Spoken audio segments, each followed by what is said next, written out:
أعوذ بالله من الشيطان الرجيم بسم الله الرحمن الرحيم أحسب الناس أن يتركوا أن يقولوا آمنا وهم لا يفتنون আল্লাহ রাব্বুল আলামিন বলেন, এই পৃথিবীতে যত মানুষকে আমি আল্লাহ রাব্বুল আলামিন পাঠিয়েছি, প্রত্যেক মানুষের সফলতার ঊর্ধ্বে পৌঁছানোর জন্য আমি আল্লাহ রাব্বুল আলামিন তার ঈমানের পরীক্ষা নিব। কোন মানুষ ঈমানদার দাবি করল, মোটেই সেই প্রকৃতপক্ষে ঈমানদার হতে পারে নাই যতক্ষণ পর্যন্ত না তার ঈমানের ভিতরে পরীক্ষা না আসবে। এমনটাও হতে পারে ঈমানের পরীক্ষা দিতে গিয়ে আপনার জীবনটাও চলে যেতে পারে, এবং কি ঈমান আনার কারণে আপনার ঘর ছাড়তে হতে পারে, মা বাবা ছাড়তে হতে পারে, এবং আপনার দেশ থেকেও বের করে দিয়ে লাগতে পারে, দেশ থেকে বের হয়েও যেতে লাগতে পারে আপনার। রাসূলুল্লাহ তিনি বলেছেন, তোমাদের মধ্য থেকে যারা নিজেদেরকে ঈমানদার দাবি করবে, নিজেদেরকে যারা মুত্তাকি দাবি করবে, তারা মোটেও মুত্তাকি হবে না, তারা মুমিন হতে পারবে না যতক্ষণ পর্যন্ত তার ঈমানের ভিতরে পরীক্ষা না আসে। সুবহানাল্লাহ। নবী আলাইহিস সালাম যারা ছিলেন, এদের জিন্দেগির ভিতরে দাওয়াতি কাজ করতে গিয়ে তারা বাধার সম্মুখীন হয়েছে। এমনকি বনি ইসরাইল জাতি তারা এত খারাপ ছিল, তারা পয়গম্বরদেরকে ধরে ধরে তারা হত্যা করতেন, এবং যারা দিন গ্রহণ করতেন তাদেরকে আগুন দিয়ে পুড়াই ফেলতেন। তারা মনে করতেন যে যারা নাকি এই ধর্ম গ্রহণ করে, ইসলাম ধর্ম গ্রহণ করে, যারা এই ধর্মের প্রতি ঈমান আনে, এরা নরকে যাবে, এই জন্য তারা আগেই দুনিয়া থেকে পুড়াই ফেলে দিত। এই জন্য বনি ইসরাইলের প্রতি আল্লাহ রাব্বুল আলামিন রাগান্বিত হয়েছেন, গুসা হয়েছেন। এই জন্য বনি ইসরাইল জাতিকে আল্লাহ রাব্বুল আলামিন সবচাইতে কঠিন কঠিন শরীয়ত দান করেছেন। শরীয়তটা হলো কেমন? আমাদেরকে আমাদের শরীরের ভিতরে যদি নাপাকি লেগে যায়, এই নাপাকিটা যদি 3 বার পানি দ্বারা ধৌত করি তাহলে সেই নাপাকিটা পরিষ্কার হয়ে যায়। কিন্তু বনি ইসরাইল জাতিকে আল্লাহ রাব্বুল আলামিন এমন একটি শরীয়ত দিয়েছিলেন, যদি তাদের শরীরের ভিতরে নাপাকি লেগে যেত তাহলে যেখানে নাপাকি লেগেছে সেখান থেকে কাঁচি দিয়ে কেটে গোশত ফেলে দিতে হতো। জোরে কর আল্লাহু আকবার। কেন এই শরীয়ত কেন দিয়েছেন? সেটা হলো তারা নবীদেরকে হত্যা করতেন, এই জন্য কঠিন শরীয়ত আল্লাহ তাআলা তাদেরকে দিয়েছেন। এই জন্য আল্লাহ রাব্বুল আলামিন বললেন, তোমরা যারা ঈমানদার দাবি করবে, তোমরা ঈমানদার দাবি করলেই তোমরা প্রকৃতপক্ষে ঈমানদার হতে পারবে না যতক্ষণ না পর্যন্ত তোমার ঈমানের ভিতরে পরীক্ষা না আসে। রাসূলুল্লাহ সাল্লাল্লাহু আলাইহি ওয়াসাল্লাম তিনি মানুষের কাছে কালেমার দাওয়াত পৌঁছায় দেন। মক্কার ভিতরে কালেমার দাওয়াত পৌঁছায় দেওয়ার জন্য মানুষের দ্বারে দ্বারে যখন নাকি রাসূলুল্লাহ তিনি ঘুরতেছেন, দাওয়াত দিচ্ছেন, তখন রাসূলুল্লাহ তিনি একা ছিলেন। মাত্র কয়েকজন মানুষ মাত্র ইসলাম ধর্ম গ্রহণ করেছেন। এর ভিতরে 1 নম্বরে হল হযরতে আবু বকর সিদ্দিক রাদিয়াল্লাহু তাআলা আনহু। তিনি ইসলাম গ্রহণ করলেন। ইসলাম গ্রহণ করার পরে মক্কার পরিবেশ তেমন কোনো ভালো ছিল না। আবু বকরকে একদিন মক্কা থেকে রাসূলুল্লাহ ডাক দিয়ে বললেন, আবু বকর রে, তোমাকে আমার সাথে মদিনা হিজরত করা লাগতে পারে, আবু বকর তুমি প্রস্তুত থেকো। হঠাৎ একদিন রাসূলুল্লাহ, এই যে আবু বকর তুমি জেগে থেকো, তোমাকে নিয়ে আমাকে হিজরত করতে হবে, এই কথাটা কতদিন পার হয়ে গেছে। আবু বকর যেই দিন থেকে রাসূলুল্লাহ তিনি বলেছেন, আবু বকর রে, তোমাকে সফর সঙ্গী করে আমি নিয়ে হিজরতে যাব, আমি ডাক দিলে কিন্তু রাতের বেলায় উঠে যেও। আবু বকরকে যেই দিন থেকে রাসূলুল্লাহ তিনি বলেছেন, ওই দিন থেকে পরের হিজরতের দিন পর্যন্ত আর আবু বকর বিছনায় পিঠ লাগাই না। জোরে কোন সুবহানাল্লাহ। রাসূলুল্লাহকে আল্লাহ রাব্বুল আলামিন জিবরিলের মাধ্যমে বলা হলো, জিবরিল তাড়াতাড়ি করে রাতের রজনী থেকে আমার রসুলকে ঘুম থেকে ওঠায়া হিজরত করতে হবে, তাড়াতাড়ি ঘর থেকে বের করে দাও।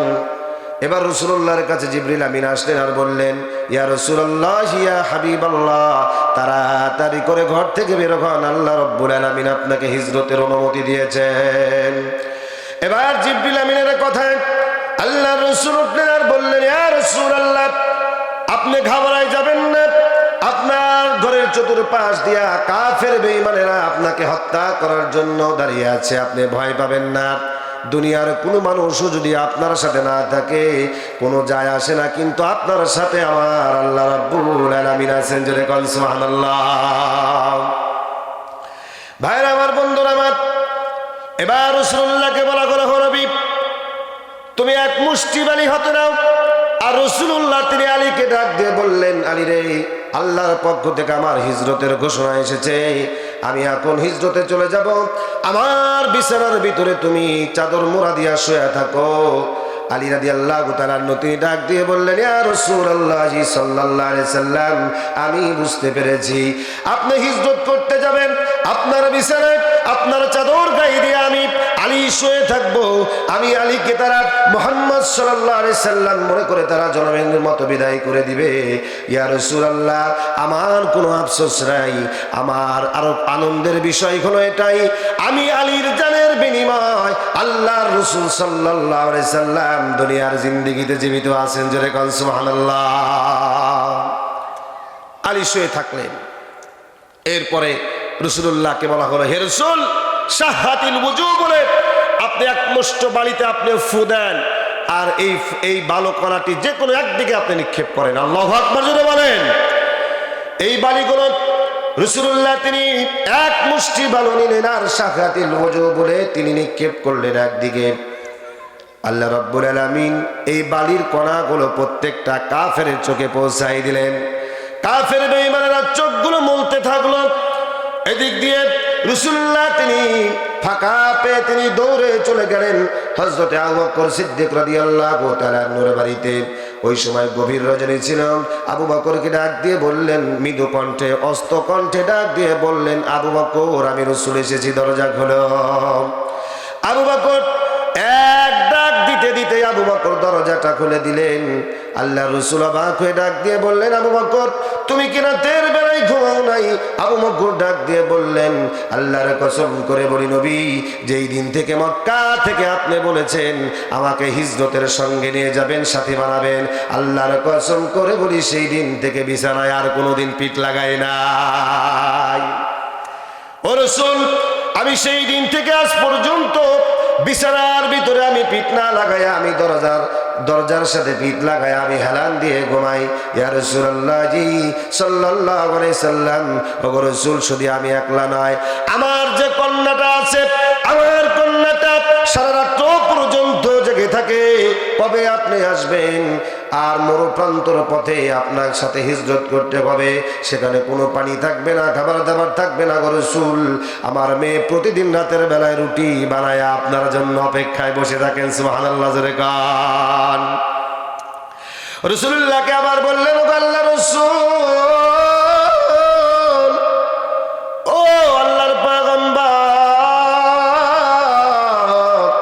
শুধু তাই নয়, আমার যে ওই ঘরের ভিতরে একটা ঘোড়া বাঁধা আছে, যেই দিন থেকে আমি বলেছি তোমাকে আমাদের সঙ্গে করে রাসূলুল্লাহকে তোমার উপরে সওয়ার করে মদিনায় হিজরত করব, ও রাসূল, আপনি শুনলে অবাক হয়ে যাবেন, আপনার কথা শোনার পর থেকে আমার এই ঘোড়াটাও আজ পর্যন্ত তিনি ঘুমায় নাই, সে আপনার অপেক্ষায় জেগে থাকে। রাসূলুল্লাহ ডাক দিয়ে বললেন, ও আবু বকর, দেরি করা যাবে না, কাফেররা আমাদের পিছু নিয়েছে, চলো যাই হিজরত করি। এবার রাসূলুল্লাহ তিনি মিসফালা জাবালে কেতোয়ার উপর দিয়ে জাবালে সুরের দিকে চলে গেলেন। একদিকে কাফেররা তারা রাসূলুল্লাহর সন্ধানে তারা পিছনে আসলো।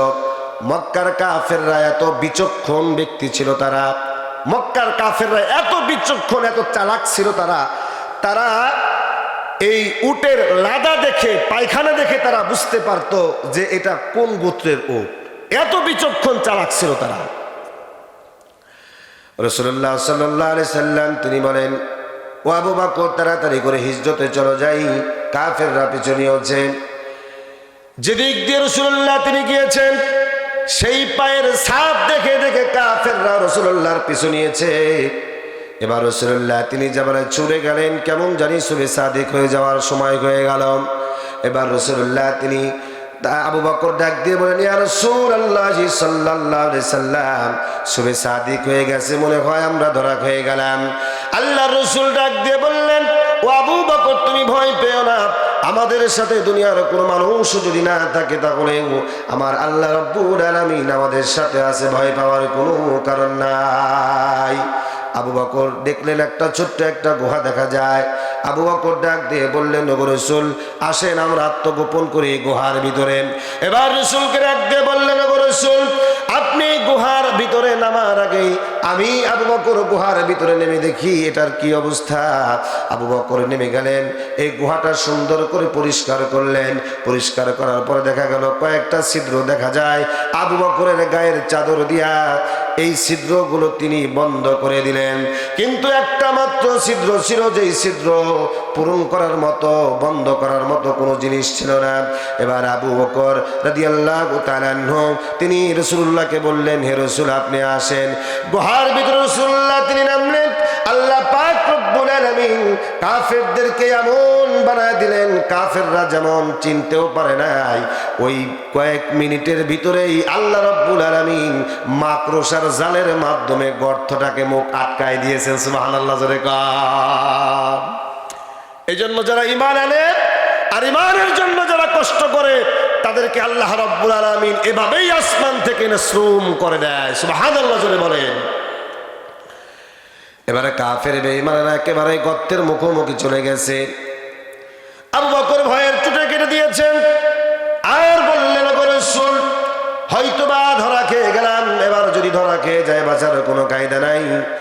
রাসূল ডাক দিয়ে বললেন, আবু বকর ভয় পাওয়ার কোনো কারণ নাই। ইযা রামাইত ইযা হুমা ফিল করারি ইযা ইয়াকুলু লিসাহিবিহি লা তাহজান ইন্নাল্লাহা মা'ানা। আল্লাহ রাব্বুল আলামিন বললেন, রাসূল ডাক দিয়ে বললেন, ও আবু বকর ভয় পেও না। আবু বকর তুমি ভয় পেও না, তুমি কোনো দুশ্চিন্তাও করো না, চিন্তাও করো না, আমাদের সাথে আল্লাহ রাব্বুল আলামিন আছেন এবং কি আল্লাহ রাব্বুল আলামিন আমাদেরকে বিজয় দান করবেন। সুবহানাল্লাহ। কাফেররা গর্তের মুখোমুখি গিয়েও রাসূলুল্লাহ এবং তার সাহাবী আবু বকরকে দেখতে পারেনি। এবার রাসূলুল্লাহ তিনি গুহার ভিতরে ক্লান্ত হয়ে গেলেন, মরুপ্রান্তর পাড়ি দিয়ে এসেছেন। এবার নবীজি ডাক দিয়ে বললেন, আবু বকর তোমার উরুর উপরে একটু মাথা রেখে আরাম করতে চাই। আবু বকর তিনি কি করলেন, ওই একটা গর্তের ভিতরে পাটা দিয়া তিনি এরকম ভাবে পাটা মেলে দিলেন। আর আল্লাহ রাসূল সাল্লাল্লাহু আলাইহি ওয়াসাল্লাম আবু বকরের উরুরের উপরে শুয়ে আরাম ফরমাচ্ছেন। কিন্তু ওই গর্তের ভিতর দিয়া একটা বিষধর সাপ ছিল। এই বিষধর সাপ আল্লাহর পয়গম্বর মুসা আলাইহিস সালাতু ওয়াস সালামের কাছে তাওরাত কিতাব থেকে শুনতে পেয়েছিল, এই রাস্তা দিয়ে এই পাহাড় দিয়া বিশ্ব নবী আখিরি জামানার পয়গম্বর মুহাম্মদুর রাসূলুল্লাহ যাবে। কিন্তু সেই দিন মুসা আলাইহিস সালাতু ওয়াস সালাম বলেছিল, যারা আখির জামানার পয়গম্বরকে নিজের চোখে একটা বার যারা দেখতে পারবে তাদের জন্য আল্লাহ রাব্বুল আলামিন দুযোগের আগুন হারাম করে দিবেন। এই কথা শোনার পরে ওই সাপ ওই দিন থেকে এই সফর করা পর্যন্ত, হিজরত করা পর্যন্ত ওই গর্তের ভিতরে অপেক্ষায় ছিলেন। ভাইরা আমার, বন্ধুরা আমার, এবার ওই গর্তের ভিতর দিয়া যখন নাকি সাপটা বেরোতে পারছিল না, নবীকে দেখতে পারছিল না, এবার বাধ্য হয়ে হযরত সিদ্দিক আকবর আবু বকর সিদ্দিক রাদিয়াল্লাহু তাআলা আনহুর পায়ের ভিতরে কামড় দিয়ে দিলেন। আবু বকর বিষের ঠেলায় তার চক্ষু দিয়া দর দর করে পানি পড়ে মুখটা কালা হয়ে গেছে। এবার একটা চোখের পানি রাসূলুল্লাহর মুখ মুবারকের উপরে, চেহারার উপরে পড়ে গেছে। রাসূলুল্লাহ ঘুম থেকে উঠলেন আর বললেন, আবু বকর রে তুমি কি কান্না করো কেন, কি হয়েছে? পড়েছে, বাড়ির কথা মনে পড়েছে নাকি নাকি তোমার সন্তানের কথা মনে পড়েছে? আবু বকর ডাক দিয়ে বলেন, ও আল্লাহর রাসূল, আল্লাহর কসম করে বলি, যেই দিন থেকে আপনার প্রতি ঈমান এনেছি, যেই দিন থেকে আল্লাহর প্রতি আমি ঈমান গ্রহণ করেছি, সেই দিন থেকে আমি আমার জীবনের চাইতে, আমার সম্পদের চাইতে, আমার মা বাবার চাইতে, দুনিয়ার যাবতীয় সব কিছুর চাইতে বেশি মহব্বত করি আমি আপনাকে। জোরে কোন সুবহানাল্লাহ। ও রাসূল, জীবনের শেষ বিন্দু পর্যন্ত মহব্বত করব, যতদিন পর্যন্ত গায়ে 8 ফোঁটা রক্ত থাকবে ততক্ষণ পর্যন্ত আপনার জন্য কাফেরদের মোকাবেলায় জীবন দিতেও প্রস্তুত আছি, এরপরও আপনাকে একটা ফোঁটা আঘাত লাগতে দিব না। জোরে কোন সুবহানাল্লাহ। কেমন ভালোবাসছেন? ওই রকম কি ভালো আমরা বাসতে পারছি রাসূলকে? হ্যাঁ, প্রত্যেক বছর আসে আর আশেকের রাসূলের ধস পড়ে যায়। আরে বেটা, তুই কিসের আশেকের রাসূল? তোর গালে দাড়ি নাই, রাসূলুল্লাহর সুন্নাত নাই, রাসূলুল্লাহর কোন সুন্নতের উপর আমল নাই, ওনাকে রাসূল আশেকের রাসূল। আশেকের রাসূল ছিল এই সমস্ত সাহাবায়ে কেরাম। ভাইরা আমার, বন্ধুরা আমার, আবু বকরের বিষের যন্ত্রণায় ধর ধর করে চক্ষু দিয়া পানি পড়ে। রাসূলুল্লাহকে ডাক দিয়ে বললেন, ওগো আল্লাহর পয়গম্বর, সাপে দংশন করেছে এই জন্য কান্না করি। বাড়ির কথা মনে পড়ে নাই, সন্তানের কথা মনে পড়ে নাই।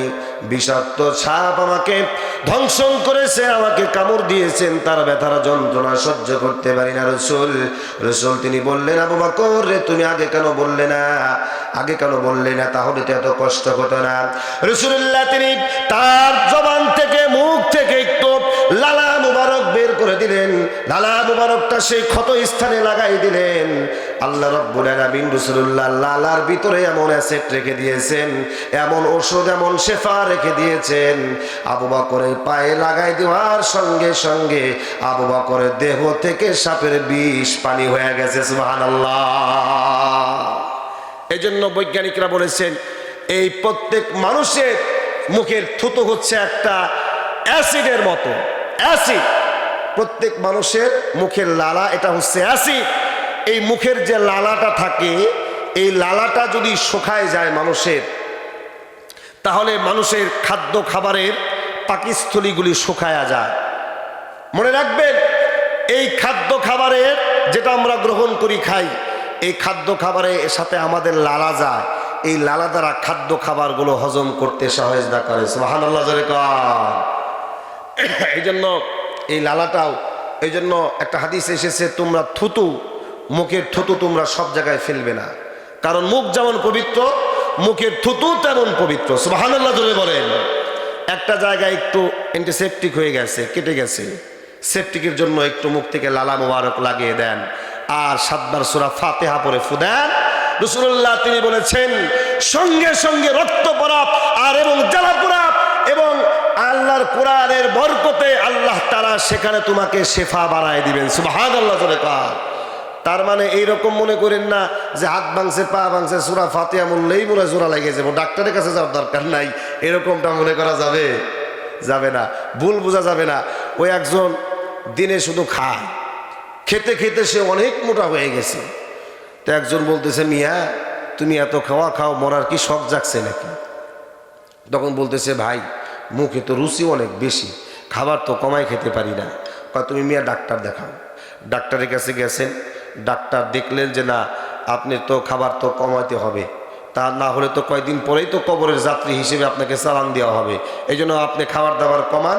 তিনি খাবার দাবার যাতে কম খায় আর ভুঁড়িটা যেন একটু কমে, চর্বি যেন কমে, এই জন্য তিনি একটা প্রেসক্রিপশন লিখে দিয়েছেন। প্রেসক্রিপশনে লিখে দেওয়ার পরে তিনি এখন এই ডাক্তার সাহেব বলে দিছে, তুমি সকালে 2টা করে রুটি খাইবে আর সন্ধ্যায় তুমি 2টা করে রুটি খাবা।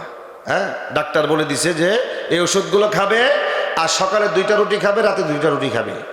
উনি গেছে রুটির দোকানে, দিয়া প্রেসক্রিপশন দিছে।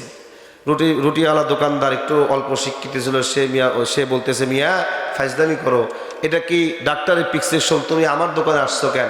কয়, ডাক্তার তো বলে দিছে সকালে 2টা রুটি আর রাতে 2টা রুটি খাইতে, এই জন্য রুটি খাওয়ার জন্য আসছে। বলে যে রুটি আমার দোকানে নাই, তুমি ওই ফার্মেসিতে যাও। ফার্মেসিতে গেছে, ওষুধও দিছে, দেওয়ার পরে এখন ফার্মেসিওয়ালাকে জিজ্ঞাসা করতেছে যে ভাই, ডাক্তারে যে 2টা রুটি আমারে খাইতে কইছে, সকালে 2টা আর রাতে 2টা, তে আমি কি রুটি কখন খাবো? খাবারের পরে 2টা খাবো নাকি আগে খাবো? এখন বলেন, খাবারের পরে যদি 2টা আরো 2টা রুটি খায়, বা খাবারের আগে যদি আরো 2টা রুটি খায়, ওর স্বাস্থ্য কি কিয়ামত পর্যন্ত বাড়বো না কমবো? বাড়বে না? বাড়বে। এই জন্য এরকম ভুল বুঝেন না যে হাত পা ভেঙে গেছে, অসুস্থ হয়ে গেছেন, মুমূর্ষু হয়ে গেছেন, মেডিকেল কলেজে যাওয়ার দরকার নাই, ডাক্তারের কাছে যাওয়ার দরকার নাই। হুজুর ওয়াজ করছে যে সূরা ফাতিহা 7 বার পরে ফু দিলে আর মুখের লালা মুবারক লালা লাগাইলেই সেটা ভালো হয়ে যায়, এরকমটা মনে করা যাবে না। তবে হ্যাঁ, করতে পারেন, ডাক্তারের চিকিৎসা নেন, এগুলা করাও যেমন রাসূলুল্লাহর সুন্নাত। ডাক্তারের চিকিৎসা পরামর্শ নেওয়া এটাও হচ্ছে রাসূলুল্লাহর সুন্নাত। সুবহানাল্লাহ। রাসূলুল্লাহ সাল্লাল্লাহু আলাইহি সাল্লামকে সাহাবায়ে কেরাম এরকম ভালোবাসতেন, তারা তাদের জীবনের বিনিময়ে রাসূলুল্লাহকে সবচাইতে বেশি ভালোবাসতেন। ও দুনিয়ার ইমানদারেরা, ও দুনিয়ার মুসলমানেরা, বদর যুদ্ধের সময়, উহুদ যুদ্ধের সময় রাসূলুল্লাহ সাল্লাল্লাহু আলাইহি সাল্লাম যখন যুদ্ধ করতেছিলেন, যুদ্ধ করার সময় হঠাৎ করে কিছু মুনাফিক মার্কা মানুষেরা, কাফেররা বলল, দিনের নবী মুহাম্মদুর রাসূলুল্লাহ সাল্লাল্লাহু আলাইহি সাল্লাম শহীদ হয়ে গেছেন, ইন্তেকাল করেছেন। এই কথা শোনার পরেই মদিনার একজন মহিলা, তিনি দৌড়ায়া সেই যুদ্ধের প্রান্তরে যাচ্ছে। কিছু সংখ্যক সাহাবী ডাক দিয়া বললেন, ও মেয়ে লোক, ও আল্লাহর বান্দি, যুদ্ধের ময়দানে গিয়া কোনো লাভ নাই, তোমার যে স্বামী এসেছিল যুদ্ধের ময়দানে সে তো শহীদ হয়ে গেছে। এবার ওই মহিলাটি ডাক দিয়ে বললেন, ও সাহাবীরা, আমার স্বামী মারা গেছে, আমার কোনো আক্ষেপ নাই, আগে বলো আমার দিনের রাসূল মুহাম্মদুর রাসূলুল্লাহ কেমন আছেন?